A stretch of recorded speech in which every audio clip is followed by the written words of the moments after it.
Hello everyone. So welcome to the new video. आज हम एक और टॉपिक देखने वाले हैं, इसी का क्लाउड कंप्यूटिंग का, जो कि कंटेनराइजेशन। और पिछले कुछ टाइम से ये बहुत ज़्यादा चल रहा है। कंटेनराइजेशन होता क्या है, ये सब थोड़ा बहुत देख लेते हैं। मोस्टली टेक्निकल टर्म है बहुत ज़्यादा।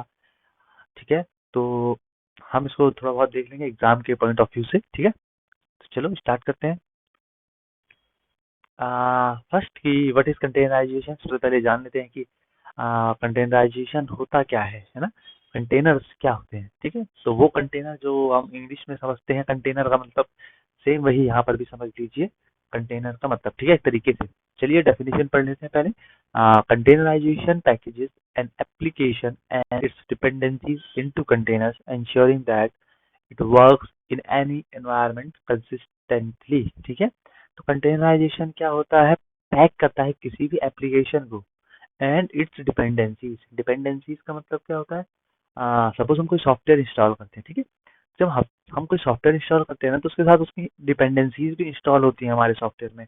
हाँ, कि ये जैसे हम लिखते हैं ना, जब हमने कभी आपने अपने लैपटॉप पे कुछ डाउनलोड किया होगा तो आप ऐसे लिखते हैं कि WhatsApp for Windows, WhatsApp for Mac, इस तरीके से लिखते हैं ना, या व्हाट्सएप फॉर विंडोज 10, इस तरीके से हम नाम लिखते हैं तो डाउनलोड करता है। उस स्पेसिफिक ऑपरेटिंग सिस्टम का नाम भी देना पड़ता है, हम किस ऑपरेटिंग सिस्टम पे चलाने वाले हैं इन चीज़ों को। तो ये सब होती है डिपेंडेंसी किसी भी एप्लीकेशन की, मतलब उस एप्लीकेशन के साथ उसके साथ सब कुछ आएगा सॉफ्टवेयर के साथ, कि किस ऑपरेटिंग सिस्टम पे चलने वाला है, कितने बिट्स का ऑपरेटिंग सिस्टम होना चाहिए, सब कुछ आता है। ठीक है, ताकि वो सॉफ्टवेयर उस ऑपरेटिंग सिस्टम पे अच्छे से चले, ठीक, कोई प्रॉब्लम ना आए। ठीक है, ठीक। तो ये होता है application and it's dependency into container. तो कंटेनराइजेशन क्या होता है, एक तरीके से समझ लो एक डिब्बा है, एक बॉक्स है, जिसके अंदर हमने उसका एप्लीकेशन और उसकी डिपेंडेंसी दोनों को पैक कर लिया।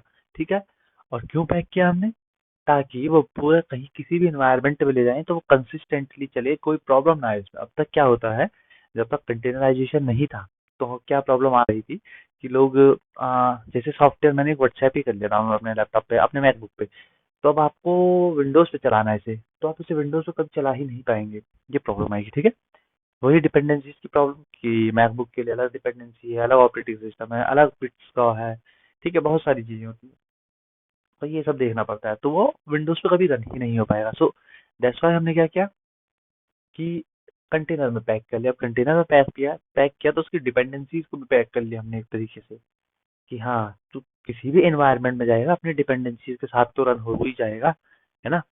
इसलिए उसको उसके साथ रख लेते हैं हम। ठीक है, तो ये सिंपल कॉन्सेप्ट है कंटेनराइजेशन का, कि एक सॉफ्टवेयर को, एक एप्लीकेशन को कहीं से उठा के कहीं भी चला लो किसी भी इन्वायरमेंट में तो वो रन करेगा, हमें बार बार हर चीज को इंस्टॉल करने की जरूरत नहीं है। ठीक, okay. So this is called containerization. ठीक,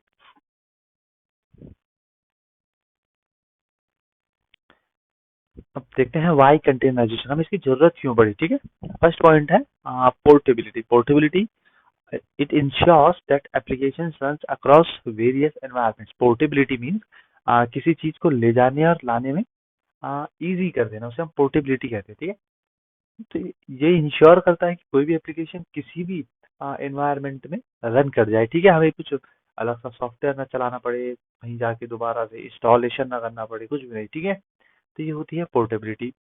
सेकेंड है efficiency, shares the host OS making containers light weight. ठीक है, एफिशिएंसी मतलब किसी और के ऑपरेटिंग सिस्टम को ये एक तरीके से शेयर कर रहा है, क्योंकि अपनी डिपेंडेंसी अपना ऑपरेटिंग सिस्टम खुद ही लेके चल रहा है ये सॉफ्टवेयर। ठीक है, तो शेयर कर रहा है ऑपरेटिंग होस्ट का ऑपरेटिंग सिस्टम, जो क्या करता है कंटेनर को लाइट वेट बनाता है। लाइट वेट क्यों है ये, क्योंकि जब हम इसको कंटेनर के अंदर पैक करते हैं ना, तो ये उतना, एक इमेज बनती है इसमें। ठीक है, अब इसके बाद हम टूल पढ़ेंगे कौन कौन से टूल होते हैं, तो एक इमेज बनती है इसमें ऑपरेटिंग सिस्टम की भी, एप्लीकेशन की भी। तो क्या होता है, वो बहुत छोटा सा उसमें रह जाता है सॉफ्टवेयर हमारा, इतना बड़ा नहीं रहता है जितना ऑपरेटिंग सिस्टम तो बहुत बड़ा होता है।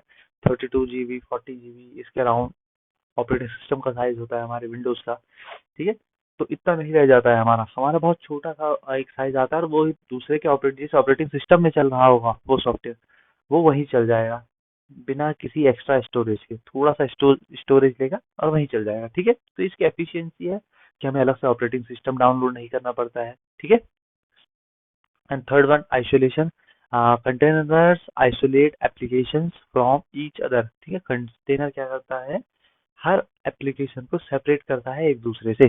क्योंकि हर एप्लीकेशन अपनी अपनी डिपेंडेंसीज लेके चलता है, ठीक है। तो इसलिए सबको सेपरेट रखता है, ठीक। अब आ गया एक एप्लीकेशन या एक टेक्नोलॉजी जिसको कहेंगे हम डॉकर, ठीक है।